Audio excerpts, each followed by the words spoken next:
Hi guys, it's Aoife from Words of Clover and I'm here today to talk about all the books that I read in April. I read 13 books in April, some of them were really good, some of them were just okay, and I'm going to tell you all about them now. The first book I finished in April was kind of a carryover from March, and that was an audiobook that I was listening to, which was The Nothing Man by Catherine Ryan Howard.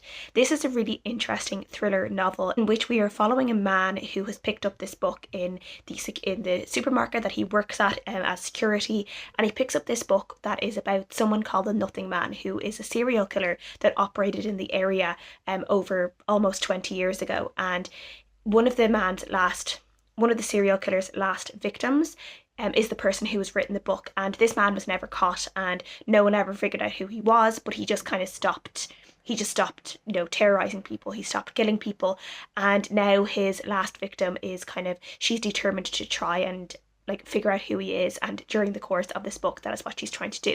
But the interesting thing is that the person we are learning about this book from is the Nothing Man himself, and as he is reading more and more in the book, and he's seeing how he is being portrayed in this book, he is getting angrier and angrier and starts coming up with a revenge plan to finally kill off that last girl who escaped his clutches in a way, because obviously she was left alive. This was a really interesting audiobook experience. I felt like there was this really tense atmosphere with the book, because you're as each chapter of the book, as he reads each chapter of the book, you're finding out more and more about what he did and some of the ways he slipped up, some of the ways in which he's incredibly scary, and you're also see who he is in real life, how people react to him, how he interacts with other people. It's really interesting, and I really enjoyed it. So I gave this book a real strong 4 out of 5 stars, and I would definitely recommend it, but I would particularly recommend it an audiobook, because I think the way the story is told, it just lends itself really well to an audiobook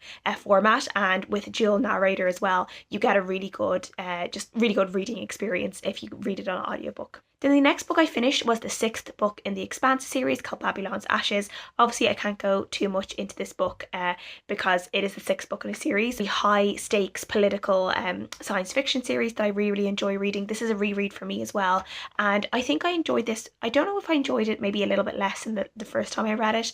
I think there's a lot of kind of political bits going on in this book, in terms of you see coups happening and mutinies and stuff like that, which are interesting to follow, but I think I just got a little bit not bored of the story, but I just wanted to keep going and get on to the next book. I wasn't as invested in this reading experience as I was with some of the other books. So yeah, I think it's more of a 3.5 out of 5 stars this time around. I read a middle grade novel, which was Nic Blake and the Remarkables by Angie Thomas. Angie Thomas wrote The Hate You Give, which I read a good few years ago when it first came out, and I really enjoyed. And when I saw that this was up for review, I was really interested in reading it, because I do love Angie Thomas's style of writing, and I really wanted to see what she could do with a magical world. And this book is, it's just really fun, really whimsical, really magical in many different ways, as we follow a little girl called Nic, who she knows that she's a little bit different from everyone else in her world. Her and her dad are Remarkables, in which they're almost they have particular magical powers, and she's always been told she isn't fully trained yet. Her dad keeps telling her, oh, maybe next year, and then this year on her birthday, I think it might be her 12th birthday, this year on her birthday, something big happens, and she ends up finding this really big secret about who she is, who her dad is. She ends up having to go on this adventure with a brother that she never knew existed, and her best friend, to basically save their parents, and to try and clear the names of people who were really close to them by finding a mystical object. One of the things I really loved about this book is that the magic in this book is really linked into Black culture and African American history in particular, and we see how integral history is to the way the magic is worked in this book, and how Nic sees her magic and what it can do for her. There's also a lot of nods to the chosen one trope in this book, as well as the golden trio trope, and we see it get turned on its head a little bit, almost an older version of the chosen one and the golden trio, and how that legacy and how that pressure on people as young children and as they grow up, and how it can affect them as well. And I really liked seeing that too. And one of the things I loved the most about this book is I just feel Angie Thomas had so much fun writing this. It feels like so much like a real passion project, something that she probably like threw her all into, that she really enjoyed, that made her happy. And I feel like that's just, you can feel that in the pages, and I really appreciated reading a book that kind of made me feel happy in that way. I have given it a 3 out of 5 stars, but I feel like there's many children out there that this book is the perfect thing that they would like to read and they'd be able to see themselves in the pages of, and I think that's just great. The book I read was Nothing Special by Nicole. Flattery. This is a book that is set in, I think, 1970s New York, and we are following a young girl called May who ends up she's kind of not really has some trouble in school, but she has just a little bit of, you know, she doesn't really know who she is, what she wants to do. She's trying to figure herself out. She's has a very kind of like complicated relationship with her mother, and she ends up getting a job to be a typist in Andy Warhol's kind of like in his like, I wouldn't say office, but it's to do with typing up his memoir, which he has all like narrated into like a dictaphone, and she has to narrate it. She's like, there's like tapes and tapes of his memoir and his conversations with people in his life that she ends up having to type up, and she becomes really invested in his story and being kind of part of this big thing. But then at the end of the day, like, she's very much just like a tiny spot in a bunch of big spots. Like, she's someone who is very actually inconsequential to the bigger picture, and we kind of see her realize that over the course of the novel. This book is very centered obviously in the art world, and I think if there are people out there who are really up into their art history or in the specific time period of art history maybe as well, would really enjoy a lot of elements in this book. I didn't know much, I still don't really know that much about Andy Warhol either going into the book, so I think if he's someone who you're really interested in personally, you'd probably really enjoy this book. I did enjoy the book. I liked the writing style. I liked the kind of coming of age theme that we are following with May and some of the things she got up to. But I don't think this is a book that I will ever like reread, or it's not one that I would like probably remember to recommend to other people who are looking for a good book. I think it's a very decently written book. It's just not a book that that really connected up with my own interests, and for that reason I'm giving it a 3 out of 5 stars. The next book was a great surprise for me, and that was The Court of Miracles by Kester Grant. I listened to this in audiobook, and again, it was a really good audiobook. This one is set in an alternate France in the 1800s, like Paris, France in the 1800s, and it's kind of like a play on a retelling of Les Mis. So we are following a character called Nina, who is something called a black cat, and she is part of the Court of Thieves, which is, you know, obviously made up of robbers, burglars, like thieves of all different shapes and sizes and everything you can think of.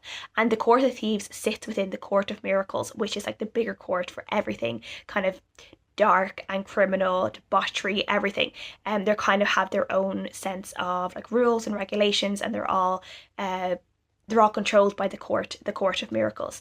So we see Nina and her younger foster sister Etty. We see the both of them kind of living within the Court of Thieves, but then Etty ends up, even though she's really young, she's very beautiful, and she'll probably grow up to be a very beautiful girl. She ends up kind of catching the eye of the master of the Court of Flesh, which you can kind of imagine what that trades in, and he's a really dangerous man, and Nina wants to try and protect Etty because this man had already taken her older sister, so she knows the dangers of what he can do. So she ends up having to come up with a plan to hide Etty away, or to save Etty from this man in some way, but also at the same time try and figure out, is there a way that she can bring this man down and protect others from him, and also maybe save her older sister in the process as well.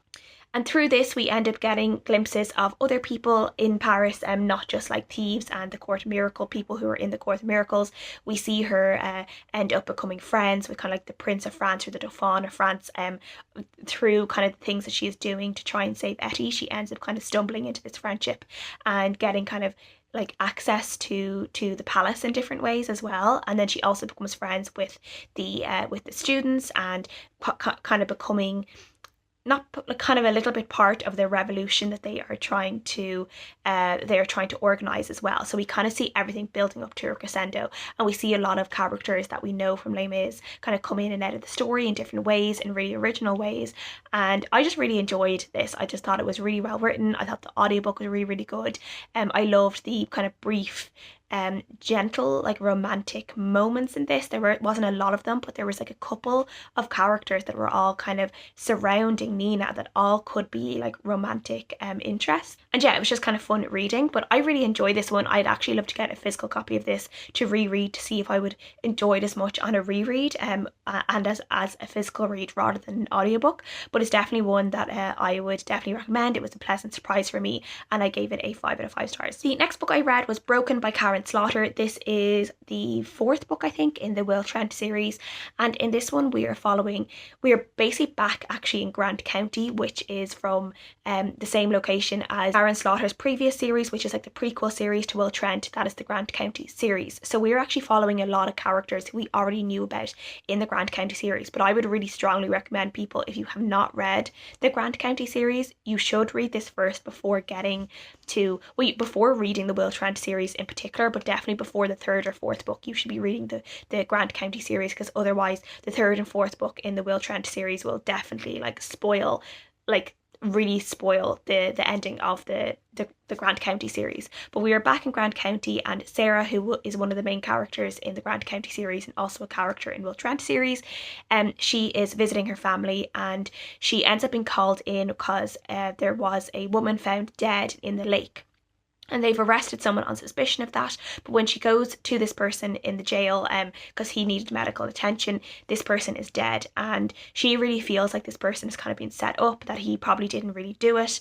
And there's more mystery surrounding the death of this girl and who actually may have killed her. She ends up calling in Will Trent to look into it. And it starts looking into it and seeing that there could be some, I guess, like, not necessarily like mistakes from the police, but corruption maybe within the Grant County police force that he might have to try and figure out. And he starts looking into that while getting to know Sarah a little bit better as well. And it's kind of interesting to see Will as well out of the normal location that we've seen him in, and be in Sarah's location, which is Grant County, and see how he fits in. It's an interesting development in their friendship and in like Will Trent's own life and his own kind of like progression as a character. I enjoyed this. It wasn't my favorite one in the series. I gave it a 3.5 out of 5 stars. I just have preferred other ones in the series. The next book I read was a little bit of a dud for me. That was The Big Sheep by Robert Kroese. This is just a sci-fi book I've had on my NetGalley list for a long time, and I'm trying to make an effort of clearing off some of the really old NetGalley books on my list. So over the next few months you might see some like really old titles popping up as I clear those off. But this one is kind of set in, it's like sci-fi dystopian. We're kind of looking at a dystopian LA, and we're following a detective and his partner looking into the disappearance of this genetically modified sheep. And then at the same time they're employed by this actress who feels someone is out to kill her, and for reasons that are complicated to explain, the disappearance of the sheep and then the fears of this actress end up kind of combining into one big like kind of crime case, and the two of them are linked in ways that are very convenient for the story.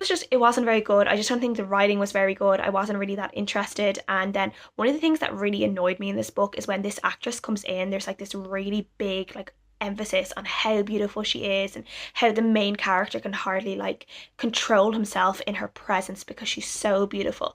And then she starts telling him about like how she like the reasons why she is afraid that someone might be out to get her, and he basically just tells her that like she's he's basically like, oh well, you're really famous, so people are going to be watching you anyway, and like you're crazy because you think that there's someone, you must be just crazy and paranoid because you think someone's out to get you, like you're like it's all in your head. And that just really pissed me off, because I was like, how many times have women been told that their fears or things that they're worried about are all in their head, and they're gaslighted to make themselves feel crazy and paranoid. And like it was just really annoying, and it just really pissed me off. It made me not like the characters in this book at all. And that female character ended up getting just a really shitty time of it during the book too. So yeah, just not very good. Wouldn't recommend. 2 out of 5 stars. After that, I read a non-fiction book, and that was The Covent Garden Ladies by Hallie Rubenfold. Hallie Rubenfold wrote The Five, which is a book all about the victims of Jack the Ripper. I read that one a couple of years ago and I really enjoyed it. I was really excited to read this one, which was written a good bit before The Five, and you can kind of tell this was written kind of maybe before Hallie got like the perfect ingredients, I guess, for a non-fiction book. This is still very, very good, but it definitely doesn't hold up to, I think, how good the 5 is. In this one, it's obviously all about kind of the 1800s, the Georgian period, prostitutes and the taverns and the sex industry around Covent Garden in London at the time. We're looking at some of the big players at the time, how they made their careers, their ups and downs, and then some of the ladies who were very famous of the time as well. And we're also looking at this list called the Harris's List of Covent Garden ladies, which was a real list that was like published and basically listed out all of the prostitutes around the area and like what they were famous for, why people would go to them, their good faults and their bad faults. And there is a chapter in this that is literally just like an excerpt of one of these lists, and it's really interesting to see how some of the women were talked about. I liked this, but I didn't love it. I didn't find it as gripping as the 5. As I said, I think it lacked that I don't know, that secret ingredient that the 5 had.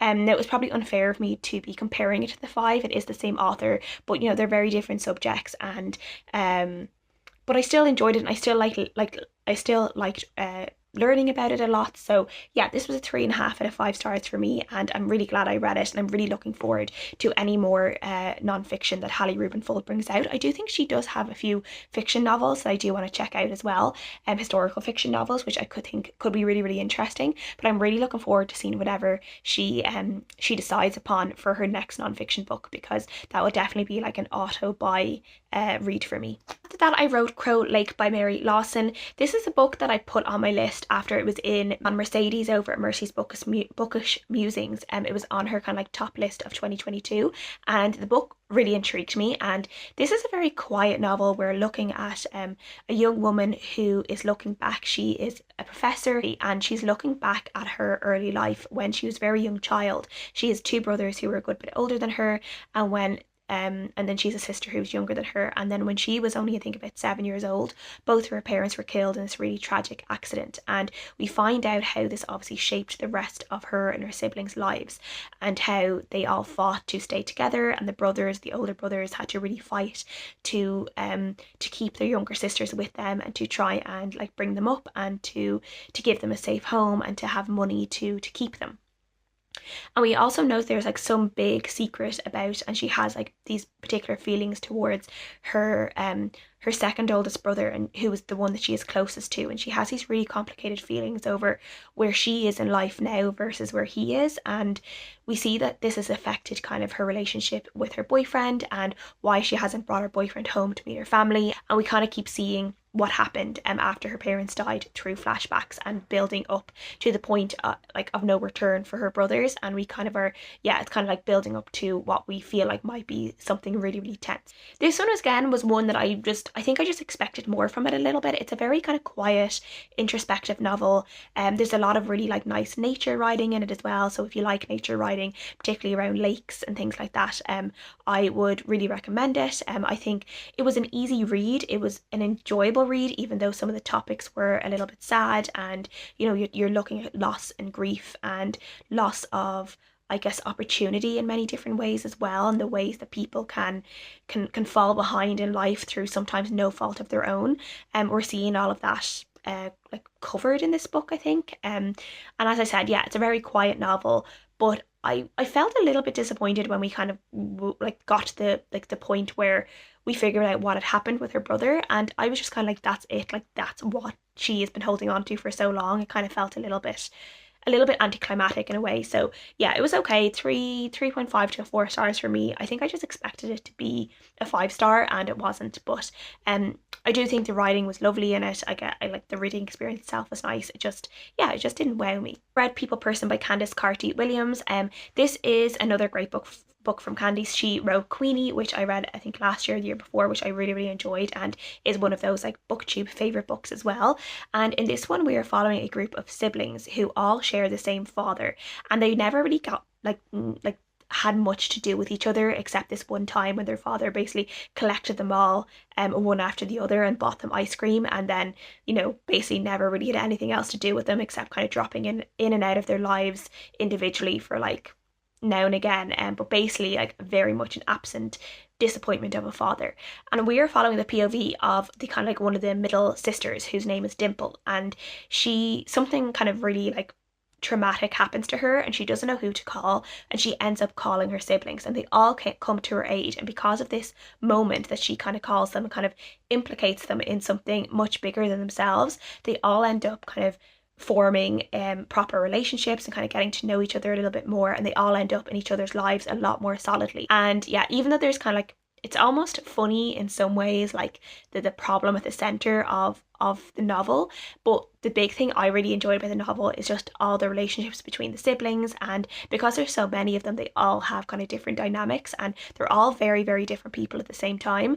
And I just really enjoyed seeing them all interact with each other and seeing the relationships grow stronger and stronger as with each chapter. And then even though the dad is like such like a deadbeat dad, I actually really loved him as well in the book, because I felt like he was such a big character that like when he was on the page, he was like the main character. He was like real like main character energy. He had this charisma. He had this kind of shine off of him that you can kind of understand why all of these women fell for him, even though he had like a train wreck behind him. I just thought this was just a really enjoyable read for me. I really liked it, and I definitely be reading more from Candice of whatever she brings out next. So this was a 4 out of 5 stars. I read an audiobook that was another lovely surprise for me, and that is a historical fiction called That Bonesetter Woman by Frances Quinn.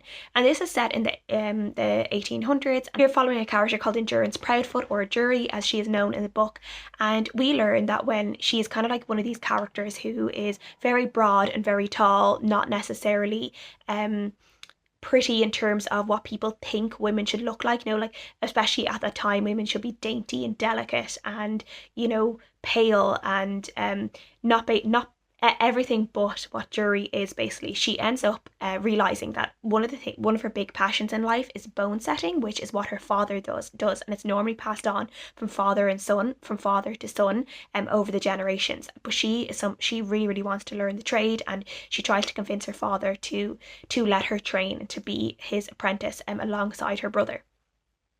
And bone setting is definitely, like, I didn't know much about it. It's actually really, really interesting. It's very much kind of almost like fixing breaks and helping people with like sore backs, and it's basically like very much like almost like physiotherapy in a way. And we see that she's like obviously really skilled at this. It's something she's very natural at, but then everything is kind of cut short when her sister gets into trouble, and the two of them have to travel to London and stay in London for a while with their aunt while her sister gets out of trouble, something that might take about 9 months, and kind of figure out what they want to do with their life afterwards. But Endurance ends up kind of setting up shop in London, and she attracts some of like the rich people around London, and she starts getting known for her bone setting skills. But because of this, she kind of angers the local doctors as well, who feel like she's taking away their custom, and some of the things the doctors have said about certain things she says are wrong. So they get really angry at her, and we kind of see how as she rises up in society, her chances of being knocked back down become greater and greater as people kind of start getting annoyed at her or turning on her in some way. So she's kind of in a very precarious position. We're kind of following her throughout all of this, and we're seeing everything from her point of view. This is kind of a slower paced novel. I feel like we really it takes a good while for her bone setting to kind of take off. It's a lot of just hopeful wishing for almost like half of the novel before the bone setting, as I said, takes off, and before people start believing in her and what she can do. I just loved her character so much. She's just a lovely character. She's just a very honest, kind character who is someone who knows that she's a little bit odd, but also isn't afraid of just being exactly who she is, and kind of realizes that being who she is what makes her special. And I just really loved seeing that. We do see, because of her honesty and the way she sees the world, like she's someone who will always be honest with people, and she kind of forgets that people won't always be as honest with her. So she ends up kind of being taken in a little bit because of her naivety and because of her belief in other people's goodness. She doesn't realize that people won't be as good as her. So we kind of see that, and there were some moments in the book that I felt like really like tense because I could see that people were playing her, but she couldn't see it, and it was so hard to read at times because you knew that something bad was going to happen. And yeah, it was hard to read, but I did really really enjoy this book. This was a really solid like 4.5 stars for me, and for people who like historical fiction, I would definitely recommend this one. Then for another historical fiction book, I read Radical Love by Nic Blackmore. And this again, I think this one was set in the 1800s as well. I read a lot of books set in the 1800s by like complete accident this month, which is kind of funny. This one I read the Intoxicating Mr. Lavelle at the very start of the year by Nic Blackmore, and I actually didn't like the book pretty much at all, but what I did like was kind of the campiness and the style of Nic Blackmore's writing. I really appreciated seeing like a queer community being like represented in historical fiction, and this one is pretty much the same. We are following a man who, he's kind of like a reverend or a preacher, but his church is very different in that like he kind of basically says that people like God will welcome anyone, no matter what you do, no matter what type of person you are. The only thing that matters is love and loving other people and being kind to people, and then God will accept you into heaven, which, now is not so much of a big deal, but back then, like when people were preaching very much against sin and stuff like that, it was kind of like a radical concept. And then we know that this character John Church is his name. We kind of learn a little bit about his past, and what he was a child. He was in the Foundling Hospital. We kind of learn about what happened to him as a child, and he didn't really have a very happy childhood. He's always very like much someone who was looking for love, and he ends up striking up a friendship with this man who comes to one of his sermons or one of his masses, called Ned, who is a black man living in London. And we see the two of them strike up a relationship that eventually turns into a love relationship and a very sexual relationship. And we see how kind of John's feelings towards Ned and how passionate he is, but also how almost like overwhelming he is with his need for being loved and his need for Ned to stay in his life, and how kind of, overwhelming and kind of like off-putting it can be as well for other people. But we also see him go to these things called molly houses, which are basically like the Georgian equivalent of a gay club, but obviously it was illegal at the time. So John goes to these molly houses where there's a lot of men in drag and transgender people and like gay people, where they can kind of be themselves completely freely without fear of being abused or being attacked. We see him like have a really central role in these molly houses as well. He marries gay couples, and that's almost like a very nice part of the book. But like, yeah, this one was, again, Nic Blackmore is so funny. Like his writing, I like his ideas and I like the style of his writing, but there's always like quite a vulgar like twist, like not twist, but there's a vulgar to his writing, which I don't think is necessarily a bad thing, but sometimes doesn't work for me. And then also it's his characters. He's not afraid of making these like really morally grey characters, these characters that are just really, really hard to read for. And I think some people could read this and kind of love to hate the characters. The same with Mr. Lavelle, where I am reading it and I'm just like, I just hate this character. Like he's such a prick. Like I hate him.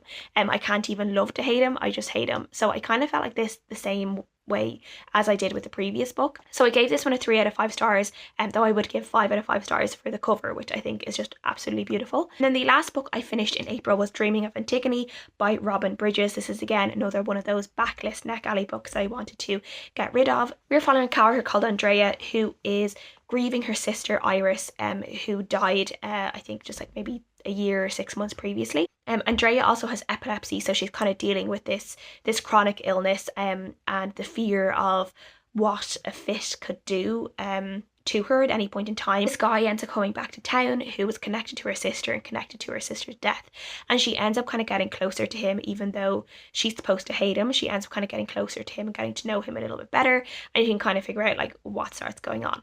This book was fine. I think the writing in it was good, but the story itself was a little bit like, it was just very YA contemporary of 2016.